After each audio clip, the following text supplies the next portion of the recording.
आज वही file open करते हैं जो लास्ट टाइम ओपन किए थे हम। सबसे पहले स्क्रीन शेयर कर लूँ।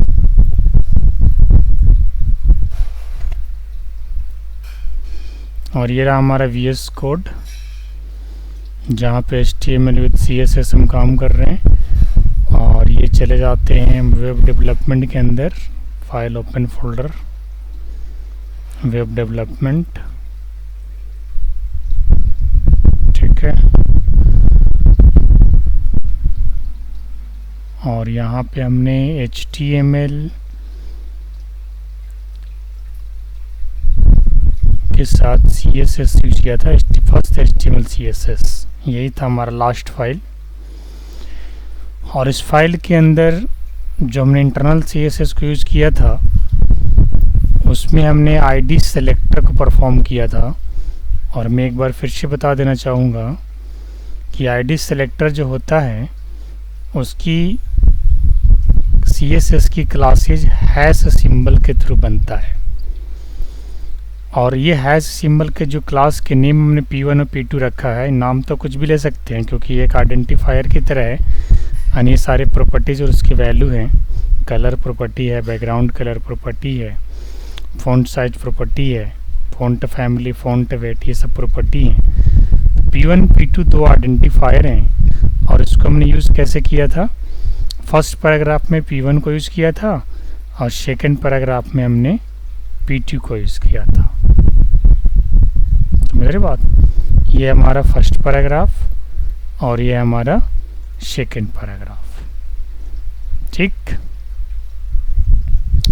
जिसमें यहाँ पे कुछ पूछना है क्या शशांक एंड दानिश? ये फाइल क्लियर है ना, लास्ट वाला? No sir. हाँ, पूछिए कुछ अगर पूछना है तो। दानिश क्लियर है ना सब कुछ? चलो ठीक है। तो अब मैं क्या करता हूँ, यहाँ पे क्रिएटिंग ID सेलेक्टर की जगह पे क्रिएटिंग क्लास सेलेक्टर लिख देता हूँ इन इंटरनल CSS। और जब हम लोग क्लास सेलेक्टर बनाते हैं तो वहाँ पे डॉट लगाते हैं। ठीक है, डॉट लगाते हैं।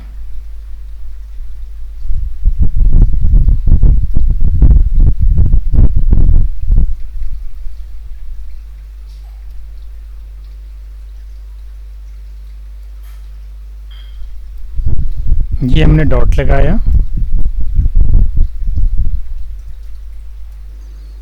और एक और हमने क्लास बना दिया S3 के नाम से।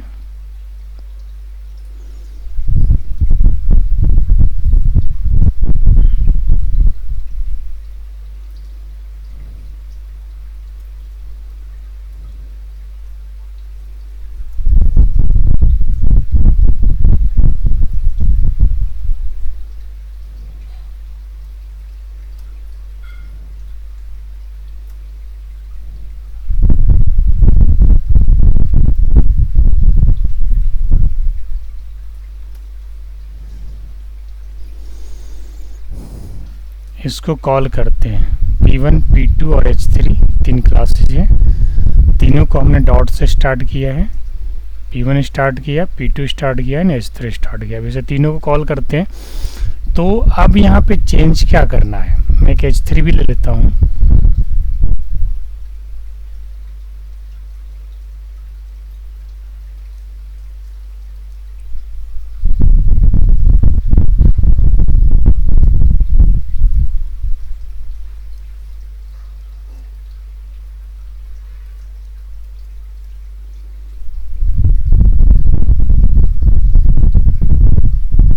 अब ये मत सोचिएगा आप लोग कि मुझे यहाँ पे H3 लेना था तो क्लास का नाम H3 ही रखना है।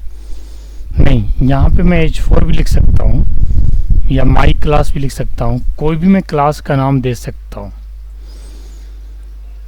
ठीक है, कोई भी क्लास का नाम दे सकता हूँ। अब ये तीन क्लासेस जो बना वो डॉट से बना है। अभी मैं किस CSS को फोकस कर रहा हूँ, इंटरनल को। CSS को कितने तरीके से यूज़ करते हैं, तीन तरीके से। इंटरनल, इसकी खास बात क्या है दानिश? इंटरनल और इनलाइन में क्या अंतर है, दानिश बताएगा। सर इनलाइन है जो सर वो HTML में हो जाता है। HTML के किसी भी टैग के अंदर उसके फर्स्ट टैग के अंदर एट्रीब्यूट्स को ऐड करते हैं, स्टाइल एट्रीब्यूट को, और अब इनलाइन स्टाइलिंग को परफॉर्म कर लेते हैं। What about internal CSS? क्या सर? इंटरनल CSS से क्या समझते हैं? इंटरनल सीएसएस सर, वो जो इंटरनल सीएसएस तो यहाँ होता है सर, जैसे कि इसका क्या खास बात है? कब हमें इंटरनल CSS यूज करना चाहिए और कब हमें इनलाइन यूज करना चाहिए और कब एक्सटर्नल, ये चीज का नॉलेज होना चाहिए। इंटरनल तो हो गया, इंटरनल तो हो गया सर, जैसे कि सिंगल पेज कर लिए। एक्सटर्नल जो हो गया है सर, जैसे एक्सटर्नल हो गया हम लोग चेंज कर सकते हैं कुछ भी बुक 1x1 फाइल में। और इनलाइन जो हो गया सर, इनलाइन एट्रीब्यूट यूज करते हैं सर। आप इसको बता सकते हो क्या शशांक? कुछ सर आइडिया? इनलाइन हम लोग यूनिक के लिए यूज करेंगे ना, किसी एक एलिमेंट पे अगर यूज करना है तो सिंगल। वो HTML के सिंगल एलिमेंट यूज किया जाता है, इनलाइन हो गया। इंटरनल, इंटरनल किसी एक फाइल के लिए यूज होता है, सिंगल पेज के लिए होता है। एक्सटर्नल ना सर, इंटरनल किसी एक पेज या एक फाइल के लिए कह लो। जैसे मान के चलिए हमने एक फाइल बनाया, फर्स्ट पेज डॉट HTML के नाम से एक फाइल बनाया, या एक पेज कह लीजिए, एक फाइल बना लीजिए। प्रोजेक्ट अलग चीज़ हो गया। प्रोजेक्ट के अंदर या वेबसाइट के अंदर एक से ज़्यादा फाइल्स हो सकते हैं, समझ गए दानिश? एक से ज़्यादा पेजेस हो सकते हैं, एक से ज़्यादा फाइल्स हो सकते हैं। क्योंकि डॉट HTML पेज है तो उसे एक फाइल भी कह सकते हैं कि नहीं कह सकते हैं, बताओ? फाइल कितने टाइप का होता है? बेसिक कंप्यूटर से सवाल है। कितने टाइप के फाइल्स के बारे में जानते हैं आप दानिश?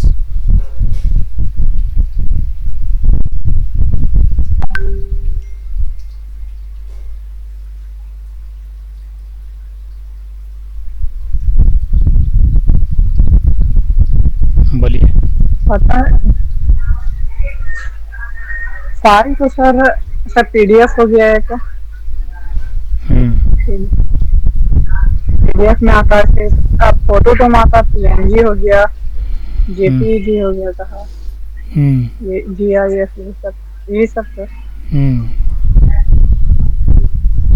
पता है PNG हो गया, PDF हो गया, HTML फाइल हो गया, वर्ड फाइल हो गया, एक्सेल फाइल हो गया, काफ़ी सारे टाइप की फाइलें हैं।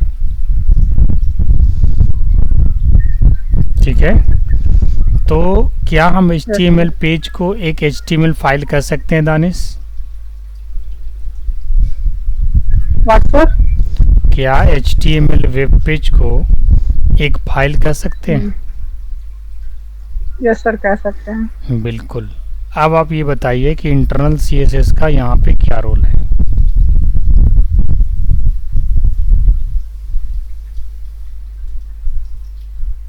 CSS का रोल हो गया पूरा एक पेज को पूरा डिजाइन करने के लिए, सिंगल पेज के लिए काम करता है। यानी कोई भी अगर आप क्लासेज बना रहे हो, जैसे भी मैं क्लास बना रहा हूँ P1 P2 H3, तो इसी फाइल के अंदर किसी भी एलिमेंट के साथ ये इंटीग्रेट हो सकता है। कोई भी एलिमेंट्स इस फाइल का इन क्लासेस को कॉल कर सकता है, समझे? ये जो क्लासेस है, इस क्लासेस को इस फाइल के अंदर किसी भी एलिमेंट में कॉल किया जा सकता है, बट सिर्फ इसी फाइल, इसी पेज के अंदर। इंटरनल कहता है। इनलाइन कहता है कि किसी भी एक सिंगल HTML एलिमेंट के लिए वो वैलिड होगा, उसका स्कोप उसी एलिमेंट तक रहेगा। और एक्सटर्नल क्या कहता है कि जैसे मान के चलो इस वेबसाइट, इस फोल्डर का नाम वेब डेवलपमेंट है, ये पूरा प्रोजेक्ट का नाम है मान के चलो, और इस प्रोजेक्ट के अंदर ऑलमोस्ट लगभग 50+ पेजेस हैं। तो ये सारे पेजेस के अंदर अगर आप कुछ स्टाइलिंग करना चाहते हो, एक जैसा स्टाइलिंग करना चाहते हो, कॉमन स्टाइलिंग करना चाहते हो, तब उस केस में आप एक्सटर्नल CSS बनाते हो और उस एक्सटर्नल CSS की क्लास को आप कॉमनली हर जगह पे एक्सेस कर पाते हो। समझे? यस या no? Danish, yes sir, yes sir. Shashank को दिक्कत? No sir. चलिए अब मैं आपको क्लास सेलेक्टर को कॉल करके दिखाता हूँ। जैसा कि मैंने बताया था कि आईडी सेलेक्टर जो आपके CSS है उसके लिए हमको ID इक्वल टू क्लास का नाम देना होता है। अब अभी डॉट से बनाया हूँ तो ये क्लास सेलेक्टर हुआ, और ये क्लास सेलेक्टर कैसे कॉल होगा? क्लास के थ्रू। तो ID की जगह क्या लिखना होगा? क्लास। यहाँ पे भी और एक नया क्लास जो बनाया था वहाँ पे भी।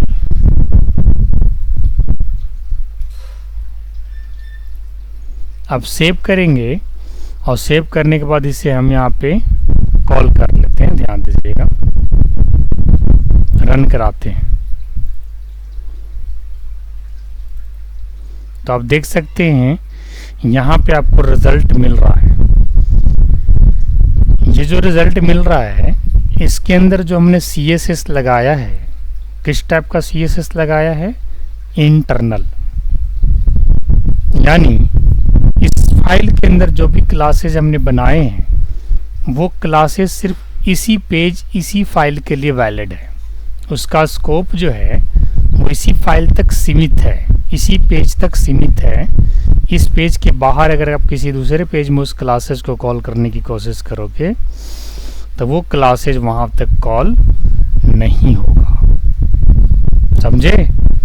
अब तब है कि अंतर क्या है। तो आपको जो लास्ट सेशन आपको प्रोवाइड किया गया था CSS में, उसमें ID सेलेक्टर को यूज़ किया गया था यूजिंग हैश सिंबल, और आज का जो CSS डिजाइनिंग आपको दिख रहा है इसमें क्लास सेलेक्टर यूज किया जा रहा है यूजिंग डॉट ऑपरेटर। यही दोनों में अंतर है। मैं जब कल इंट्रोडक्शन लिखवा रहा था तो आपको बताया था, क्या बताया था कि सेलेक्टर्स तो ऐसे कई सारे होते हैं, पर जो सिंपल सेलेक्टर होते हैं उसमें आप एलिमेंट को नेम बेस्ड, ID बेस्ड और क्लास बेस्ड कॉल कर सकते हो। तो हमने कल वाले सेशन में आपको ID बेस्ड दिखाया था, आज वाले अभी तक के सेशन में हमने क्लास बेस्ड दिखाया।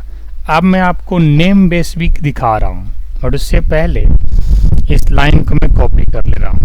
और आप लोग से ये भी कहूँगा कि अगर अभी तक इसमें कोई डाउट है तो आप सवाल हमसे कर सकते हैं, चूँकि अभी आप लोग फर्स्ट टाइम CSS को सीख रहे हो और ये CSS का बेसिक है, तो इसमें आप लोग का सवाल करना जायज़ है, बनता है। क्योंकि अभी अगर डाउट्स आप क्लियर नहीं करके चलोगे तो बाद बाकी फिर बहुत ज़्यादा प्रॉब्लम होगा। तो हम बूटस्ट्रैप की बड़े बड़े क्लासेस को कॉल करेंगे, फिर CSS की कस्टम क्लासेस को कॉल करेंगे, तो फिर आपको दिक्कतों का सामना करना पड़ेगा। तो उस दिक्कत को फेस करने से पहले मैं आपसे चाहूँगा कि आप ये छोटी छोटी प्रॉब्लम्स को अभी से सॉर्ट आउट करके चलें। तो अभी तक यहाँ तक तो कोई प्रॉब्लम नहीं है ना प्रॉब्लम।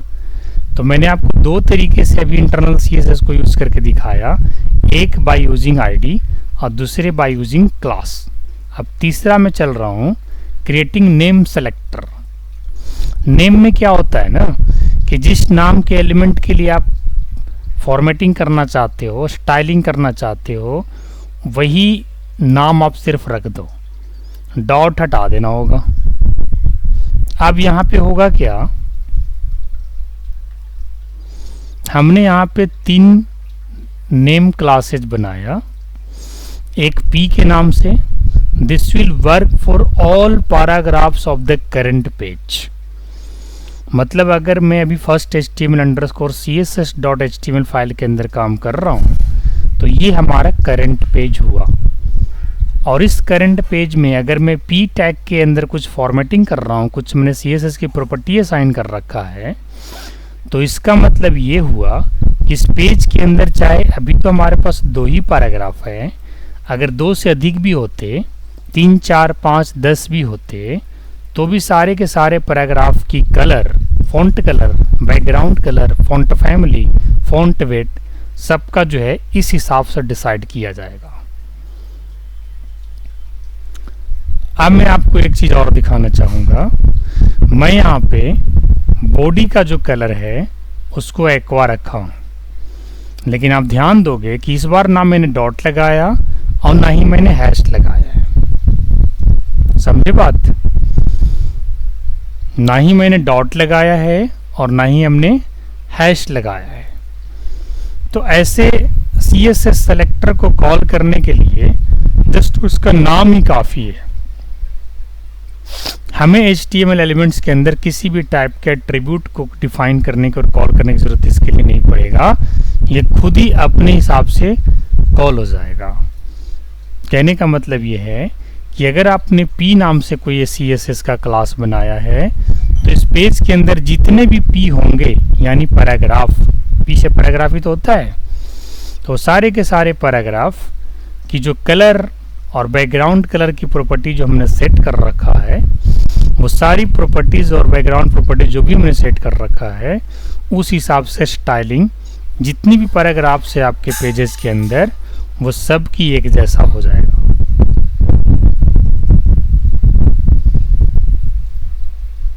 समझे नहीं समझे? यस या नो बताइए। Yes sir. अब मैं आपको दिखाता हूँ। एक तो P का कहानी समझ में आ गया, फिर हमने बॉडी लिया। अब यहाँ पे अगर बॉडी 1 कर दूं या P1 कर दूं तब ये स्टाइलिंग पैराग्राफ को नहीं मिलेगा। अगर मैं H3 की जगह यहाँ H4 कर दूं तो यहाँ पे कोई H4 है ही नहीं, और जब H4 कोई है नहीं तो फिर ये स्टाइलिंग H4 को नहीं मिल पाएगा। कहने का मतलब नेम सेलेक्टर से हम लोग ये समझते हैं कि जिस नाम के एलिमेंट को आपको स्टाइलिंग करना है उसी नाम से वो क्लास बनेगा। फिर CSS क्या करेगा कि उससे डायरेक्ट उस क्लास की CSS की प्रॉपर्टीज़ को उस पर्टिकुलर HTML एलिमेंट से इंटीग्रेट करा देगा, उसकी प्रॉपर्टीज़ को CSS प्रॉपर्टीज़ को असाइन कर देगा। समझ में आया मैंने क्या क्या बोला अभी तक? कहने का मतलब ये है कि यहाँ पे मैंने P टैग लिया है, P का क्लास बनाया है, तो ये P टैग के लिए सिर्फ काम करेगा इसकी प्रॉपर्टीज़। अगर आपकी फ़ाइल में कहीं भी P टैग होगा इस करंट फाइल में तो ही ये स्टाइलिंग काम करेगा। अगर P टैग आप कोई नहीं लोगे तो ये प्रॉपर्टी किसी काम का नहीं है। सेम उसी प्रकार से कि अगर मान के चलिए आपकी बॉडी एलिमेंट है, HTML के अंदर बॉडी एलिमेंट है, तो हमने यहाँ पे बॉडी लिखा है, वो कोई फ़र्क नहीं पड़ता कि P को आपने ऊपर कर दिया, बॉडी को नीचे, उससे कोई फ़र्क नहीं पड़ता है। आप बॉडी को भी ऊपर रख सकते हैं, P को भी नीचे रख सकते हैं, उससे कोई दिक्कत नहीं है। दिक्कत कब होगा? जब आप नेम एलिमेंट यूज़ कर रहे हो, नेम सेलेक्टर यूज़ कर रहे हो और आपने यहाँ पे बॉडी की जगह बॉडी 1 लिख दिया सपोज, तो फिर ये स्टाइलिंग बॉडी के लिए काम नहीं करेगा। अगर आप चाहते हो कि HTML का बॉडी का बैकग्राउंड कलर एक्वा हो तो आपको उसके नेम एलिमेंट के लिए बॉडी ही लिखना पड़ेगा। समझे सांग? ये चीज़ है। समझ में आ रहा नहीं आ रहा? एक बार सेव करके रन करा के फिर दोबारा समझाने की कोशिश करता हूँ। सेव किया और इसको रन कराते हैं। देखिए इसको रन कराया हूँ, कुछ चेंजेस आपको दिख रहा है इस बार? दोनों पैराग्राफ की फॉर्मेटिंग एक जैसा है, फर्स्ट पैराग्राफ की भी और सेकंड पैराग्राफ की भी। समझे नहीं समझे? ये H3 अलग है और बैकग्राउंड कलर मैंने एक्वा लिया था तो एक्वा बैकग्राउंड दिख रहा है। बात समझ में आया? शशांक है लाइन पे कि चला गया जी? शशांक सर। तो चलो अब इसमें से क्वेश्चन करो मेरे से, क्या समझ में आया क्या नहीं आया, और अगर आया तो फिर से एक बार आप समझाओगे क्या आया। सर इसमें जिस टैग के लिए हम लोग यूज करेंगे वो टैग अगर उस फाइल में प्रेजेंट होगा तो उसी के लिए वो CSS स्टाइलिंग यूज होगा। जैसे अगर कोई P टैग के लिए हम लोग किसी कैरेक्टर या स्टाइल को डिस्क्राइब किए हैं तो वो जहाँ जहाँ P टैग होगा वहाँ वहाँ पे वो स्टाइलिंग लेगा। मान के चलिए अगर हमने इस P को P1 बना दिया तो क्या होगा? तो फिर सर वो क्या बोलते हैं P1 नहीं लेगा सर। फिर ये पी टैग वो आपका इसमें होना काम ही नहीं चाहिए। करेगा। हाँ, तो अब अगर इसको रिलोड करता हूँ ना तो इसका बैकग्राउंड और फॉर्मेटिंग देखना सब चेंज हो जाएगा। पी का नॉर्मल हो गया, ये नॉर्मल हो गया। पी का स्टाइलिंग नहीं लिया ना, क्योंकि हमने उसका नेम क्लास का चेंज कर दिया था। तो वापस पी कर देंगे, फिर सेव करेंगे तो अभी फिर से पैराग्राफ में आ जाएगा। कुछ समझ में आया दानिश? Yes sir. तो ये इंटरनल CSS को मैंने 3 सेलेक्टर के थ्रू यूज़ करके दिखाया आपको, using ID selector, using name selector और using class selector. Class selector के लिए क्या कौन सा ऑपरेटर यूज़ करते हैं दानिश? डॉट। और ID सेलेक्टर के लिए हैश। और नेम सेलेक्टर के लिए कोई ऑपरेटर नहीं। बस ध्यान ये रखना है कि टैग का ही नाम उसका नेम होगा।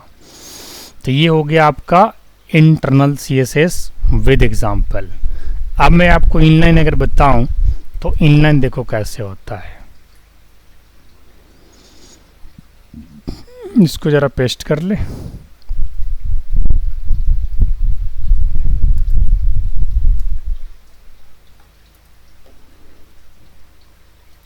इसी में चेंज कर देता हूं। इनलाइन CSS के बारे में हमने क्या बताया था कि इनलाइन CSS जो होता है वो पर्टिकुलर एलिमेंट के लिए अलग अलग स्टाइलिंग होता है। समझ रहे बात को?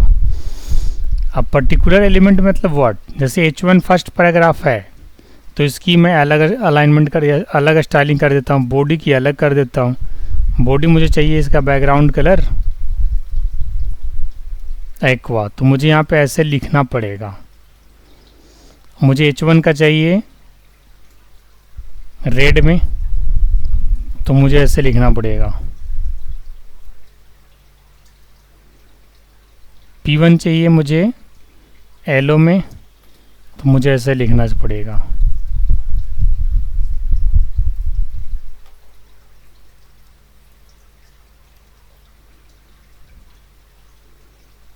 इसकी मुझे अलग चाहिए स्टाइलिंग।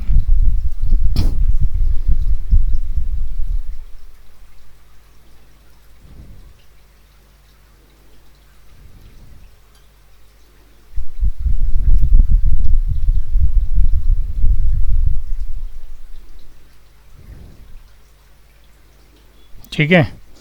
कभी भी आप एक से ज़्यादा CSS की प्रॉपर्टी असाइन करना तो बीच में सेपरेटर ज़रूर लगाना। ये सेपरेटर ये इंडिकेट करता है कि you are ending first property value here and you are starting new property. समझ रहे ना जी?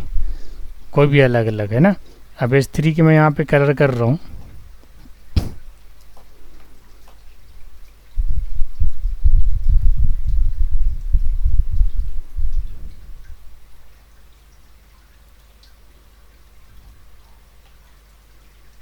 पर्पल, बहुत सारे कलर हैं जो आपको पसंद अपना लीजिए। ओवरऑल मुझे इनलाइन स्टाइलिंग दिखाना था। इनलाइन स्टाइलिंग में हम क्या करते हैं, हर एक एलिमेंट की अलग अलग स्टाइलिंग करते हैं। हालांकि ये सब चीज़ें प्रोजेक्ट लेवल पे आपको बहुत कम दिखने को मिलेगा। इसका यूज कब करते हैं? जब कहीं छोटे से जगहों पे काम करना होता है तब करते हैं। समझ गए? यस या नो? यस अब सर। इसको एक बार Yes, sir. चला करके दिखाता हूँ आपको कैसे चलेगा ये। ठीक है, एक बार इसको सेव करते हैं, चला करके आपको दिखाते हैं।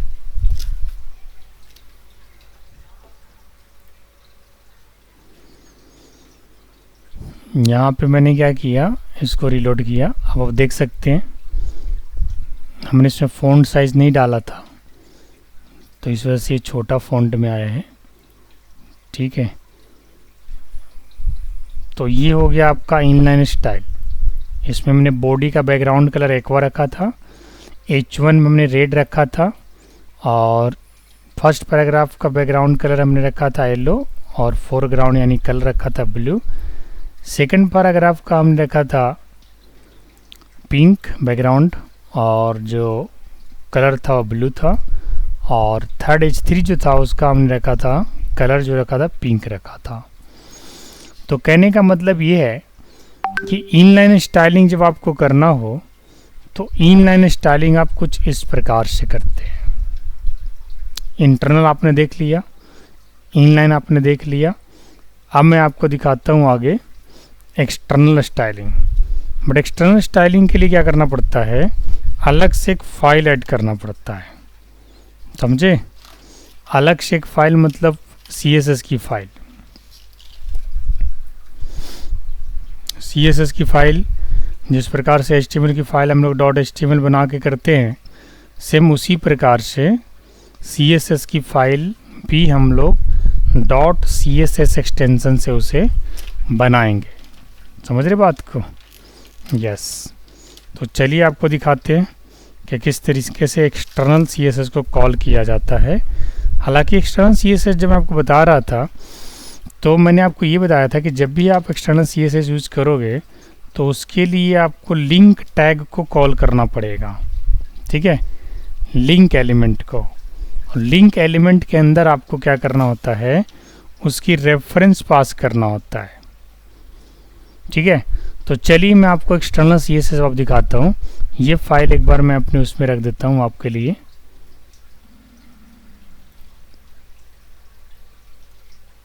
ये इनलाइन स्टाइलिंग हो गया। अब आपको दिखाते हैं एक्सटर्नल। एक्सटर्नल के लिए क्या करना पड़ेगा, यहाँ पे चलते हैं और इस स्टाइल शीट का नाम देते हैं माई स्टाइल डॉट CSS। बस इतना लिखने से ये CSS का फाइल बन जाएगा। और CSS का आइकन आप यहाँ पे देख सकते हैं, यहाँ थोड़ा सा अलग ये फाइल दिख रहा है, ठीक है। और इसमें कमेंट लाइन डाल देता हूँ, I am external CSS file. External file कब बनाते हैं इसके बारे में ऑलरेडी मैं चर्चा कर चुका हूँ। बताइए जरा आप लोग कब बनाते हैं एक्सटर्नल? जब सर बड़ा कोई एक फोल्डर लेते हैं तब उसमें से बनाते हैं सर। जब पूरे प्रोजेक्ट के लिए हमें काम ज़्यादा करना हो। फाइल रहे हैं। Yes sir. जैसे मान के चलिए ये हमारा फर्स्ट पेज है, ठीक है, और ये हमारा कहीं ना कहीं सेकंड पेज भी होगा। एक पेज ये है जो अभी जिस पे हम काम कर रहे हैं, फर्स्ट पेज CSS ये है और ये हमारा एक फर्स्ट पेज है, ठीक है। दोनों जगह पे हम एक्सटर्नल CSS को कॉल करते हैं। तो उससे पहले हम क्या करते हैं कि एक्सटर्नल CSS के अंदर कुछ क्लासेज बना लेते हैं। यहाँ पे लिखते हैं एक्सटर्नल CSS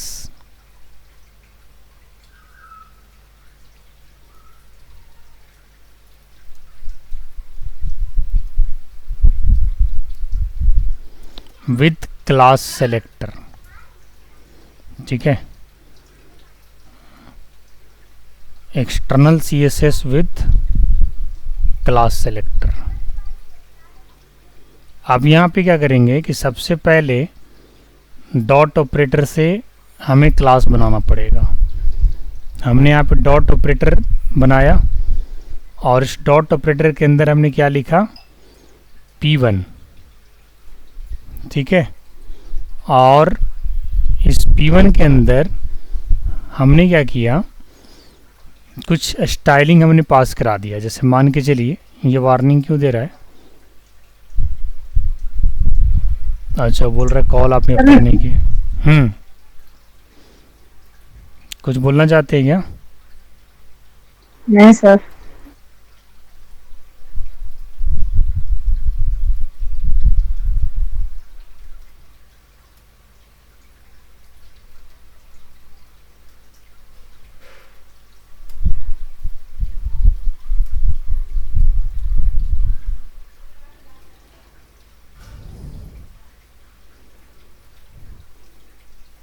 मैंने कुछ क्लासेज यहाँ पे लिख दिया। एक P1 बना लिया और दूसरा बनाया मैंने P2।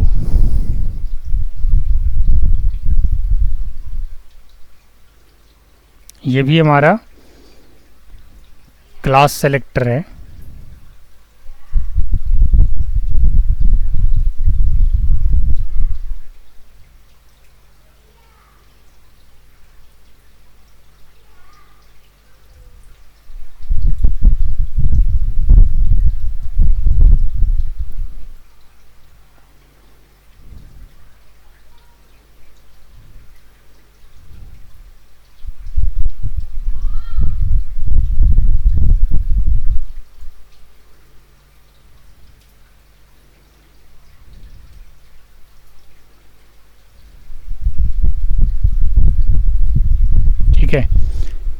दो क्लासेस हमने बना लिया, एक P1 के नाम से और दूसरा P2 के नाम से। ये जो हमने क्लासेस बनाए हैं, ये क्लासेस हमने सेपरेट फाइल में बनाए हैं, और वो जो फाइल है उसका एक्सटेंशन क्या है, शशांक .css, यानी this is our external file. और ये एक्सटर्नल फाइल की जो क्लासेस हैं P1 एंड P2, इसे आप कहीं पे भी क्लास एट्रीब्यूट के साथ कॉल करोगे, चाहे वो उस प्रोजेक्ट के किसी भी फाइल का पार्ट हो, एलिमेंट हो, उस सब जगह काम करेगा। तो सबसे पहले मैं अपने HTML फर्स्ट एलिमेंट के अंदर काम कर रहा हूँ, ध्यान दीजिएगा। HTML फर्स्ट HTML CSS है ना, इसके अंदर काम कर रहे हैं, और यहाँ पे लिखता हूँ कॉलिंग एक्सटर्नल CSS हेयर।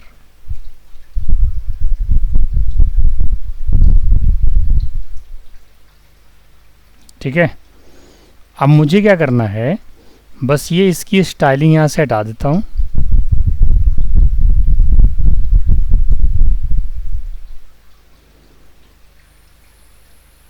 इसकी भी स्टाइलिंग हटा देता हूँ।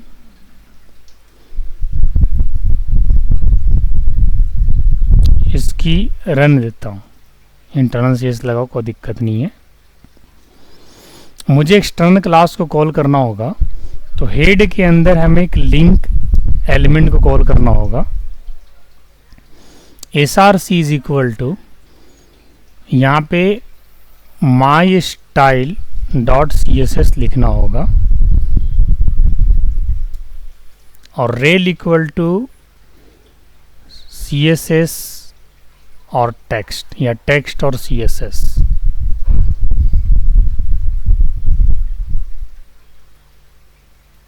ठीक है, नहीं, ये जो है ना REL यहीं पे रहेगा, और यहाँ पे आ जाएगा आपका टाइप। एक बार मैं इस लाइन को एक बार मिला लेता हूँ ज़रा, कहीं से अगर कुछ प्रॉब्लम है तो मैं आप एक बार चेक कर लेता हूँ। How to call external CSS, ये लिंक टेक्स्ट आपको दिखा देगा।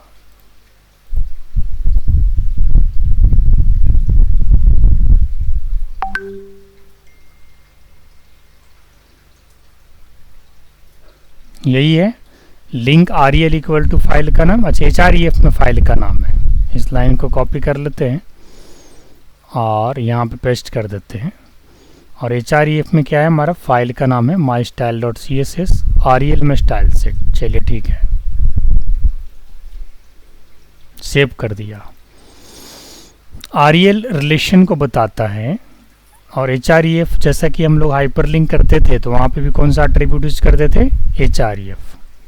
ठीक है, हाइपरलिंक रेफरेंस, सेम उसी तरीके से क्या है, हाइपरलिंक रेफरेंस है। यानी आपने इस वाले HTML फाइल को mystyle.css के साथ आपने क्या किया है, लिंक करा दिया है। ये करना ज़रूरी है, क्योंकि अगर आप ये काम नहीं करते हो तो उसकी सारी क्लासेस आपको इस फाइल के अंदर कॉल नहीं होगा।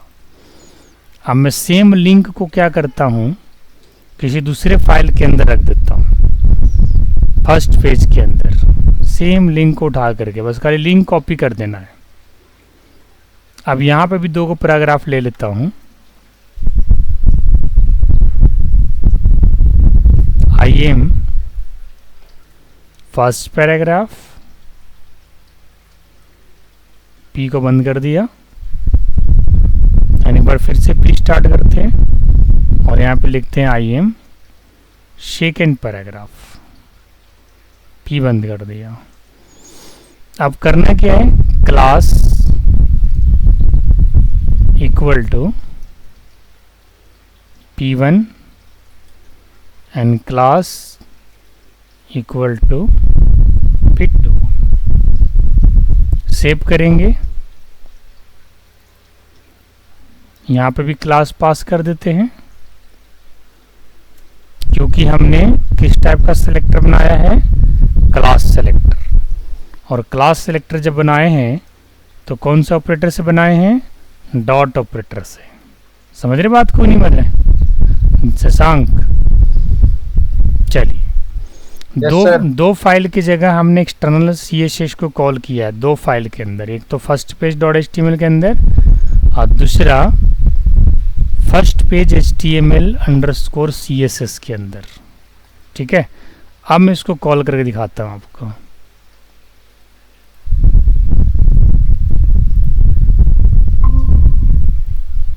ध्यान दीजिएगा, फर्स्ट HTML CSS को पहले कॉल कर लेते हैं। तो यहाँ पे हमारा, एक बार चेक कर लेता हूँ, यहाँ पे हमारा पैराग्राफ कॉल नहीं हो रहा है, नहीं हो रहा ना, क्योंकि होता तो इसकी पैराग्राफ का कलर चेंज हो जाता। एक बार मैं फर्स्ट पेज को भी देख लेता हूँ, मैंने फाइल को सेव किया है ना अच्छे से, mystyle.css। ठीक है, यहाँ पे इसका लाइन लगा देते हैं एक बार, क्लोजिंग टैग। कभी कभी प्रॉब्लम ही क्रिएट करता है VS कोड, तो मैं इसको टेस्ट कर लूँगा विजुअल स्टूडियो में, चिंता करने का कोई बात नहीं है।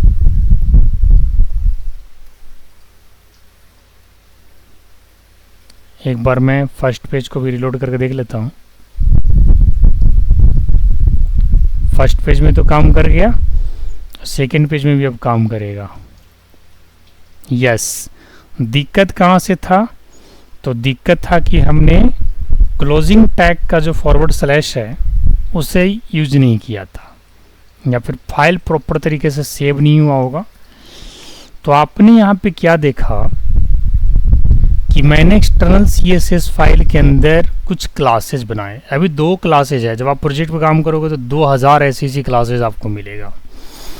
अब इससे फ़ायदा क्या है कि मान के चलो मुझे सारे पेज के पैराग्राफ को, फर्स्ट पैराग्राफ के कलर रेड की जगह हमें किसी और कलर में करना है। ठीक है, रेड की जगह में ग्रीन लेना है। तो हम क्या करेंगे, बस यहाँ पे उस फाइल को, CSS की फाइल को खोलेंगे और यहाँ पे ग्रीन ले लेंगे, सिंपल। अब जितने भी P1 को यूज़ कर रहे होंगे फाइल, वो सब ग्रीन कलर में हो जाएगा। ये देखो, इकट्ठे एक ही बार में हो गया, नहीं हुआ फर्स्ट पैराग्राफ। तो एक्सटर्नल CSS का ये फ़ायदा है कि कोई भी चीज़ अगर आप उस फाइल के अंदर से आप चेंज करना चाहोगे, और जो भी फाइलें उस क्लास को यूज़ कर रहा होगा वो सब जगह चेंज हो जाएगा। एक बहुत बढ़िया एग्जांपल है सुप्रो पाठशाला का वेबसाइट, जहाँ पे हमने सुप्रो पाठशाला में सुप्रो को कैपिटल करना था और पाठशाला का P कैपिटल बाकी स्मॉल रखना था, तो वो CSS से ही होता। समझ गए? तो ये है एक्सटर्नल CSS का यूज़। दानिश, कुछ आया समझ? यस सर, बहुत आया सर। हाँ, ये नॉर्मल फाइल की तरह ही CSS की फाइल बनेगा। ध्यान बस ये रखना है कि .css लगाना नहीं भूलना, क्योंकि अगर आप फाइल अच्छा सर, हाँ, ये क्या बोलते हैं, ये जो एक्सटर्नल CSS है, तो फिर हम इसमें जितना भी फाइल को चाहे उतना फाइल पे इसको अप्लाई कर सकते हैं जहाँ जहाँ P1 P2 होगा। ऑब्वियस ही बात है, मतलब कोई जरूरी नहीं कि आपने P1 P2 में, क्योंकि हमने तो क्लास सेलेक्टर बना रखा है ना दानिश, शशांक। तो एक क्लास सेलेक्टर है, तो तुम P1 को H1 में भी कॉल कर सकते हो, बॉडी में भी कर सकते हो, जहाँ मर्जी वहाँ करो। ये नेम सेलेक्टर थोड़े ना है जो खाली P के लिए कॉल होगा। ये P1 P2 किसी के लिए भी यूज़ होगा, किसी भी फाइल में जहाँ पे लगता है कि इसको कॉल करना चाहिए, कर दो कॉल। नाम चेंज कर दो, थोड़ा मीनिंगफुल नाम दे दो, ऐसा नाम दे दो जो कॉमन है। जैसे ये सिर्फ पैराग्राफ के लिए काम नहीं करेगा, ये सभी चीज़ों के लिए काम करेगा जहाँ पे इसकी कॉल किया जाएगा। कोई भी HTML एट्रीब्यूट अगर क्लास इक्वल टू P1 लिख दे, तो उस HTML एलिमेंट को इस P1 क्लास के सारी स्टाइलिंग प्रॉपर्टी असाइन हो जाएगा। समझे नहीं समझे? यस सर, समझ गए। ये कहानी। अच्छा सर, मार्क्यो टैग का यूज करके हम लोग इमेज स्लाइड नहीं करवा सकते हैं? बिल्कुल करा सकते हैं, कोई बड़ी बात नहीं है। अभी देख लो, करा देते हैं। किसी में हमने इमेज दिखाया था ना आप लोग को, इसमें से किसी में इमेज ज़रूर दिखाया था। Abbreviation, biography, first page, HTML, emoji. चलो इमोजी को ही करके दिखा देता हूँ। इमोजी तो इमेज यही का है ही, इमेज यहाँ पे है ना इमेज, जिसके बस खाली यहाँ पे करना है क्या है, बस मार्क्यू टैग लगा दीजिए। अभी तत्काल आप मार्क्यू लगा करके इमेज को डिस्प्ले कराइए, बाद बाकी आपको जावास्क्रिप्ट से एनिमेट वगैरह करने के लिए भी सिखाया जाएगा। अभी बहुत कुछ है, अभी तो स्टार्ट हुआ है आपका क्लास, चलेगा अभी लंबा चलेगा। शो इमेज,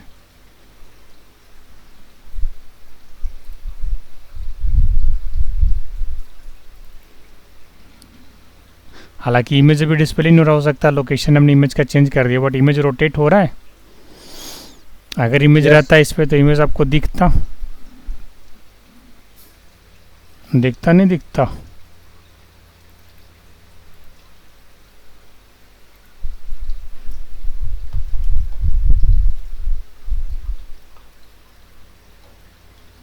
सिंबल पे एक बार लगा के देखते हैं, कहीं भी लगा सकते।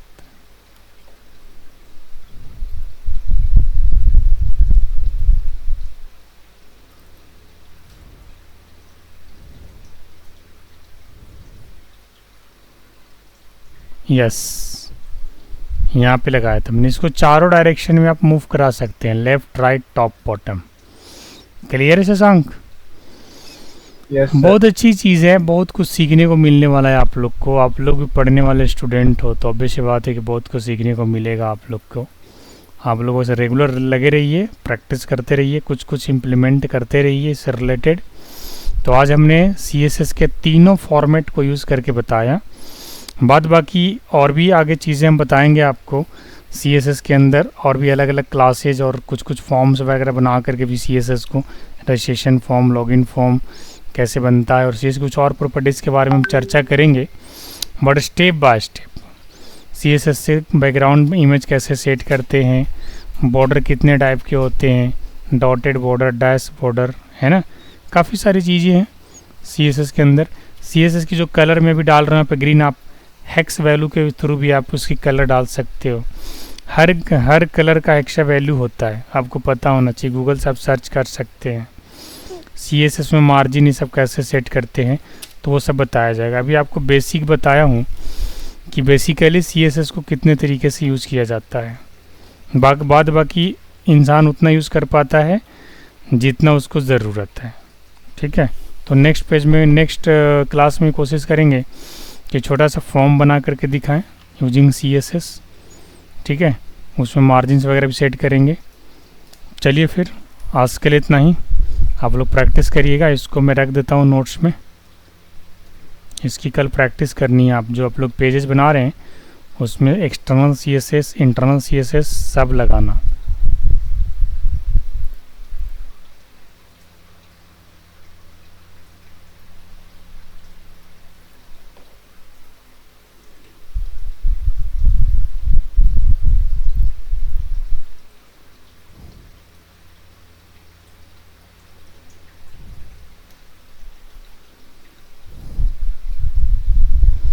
ठीक है, चलो फिर मैं भेज रहा हूँ थोड़ा देरी में इसको PDF बना करके। All the best.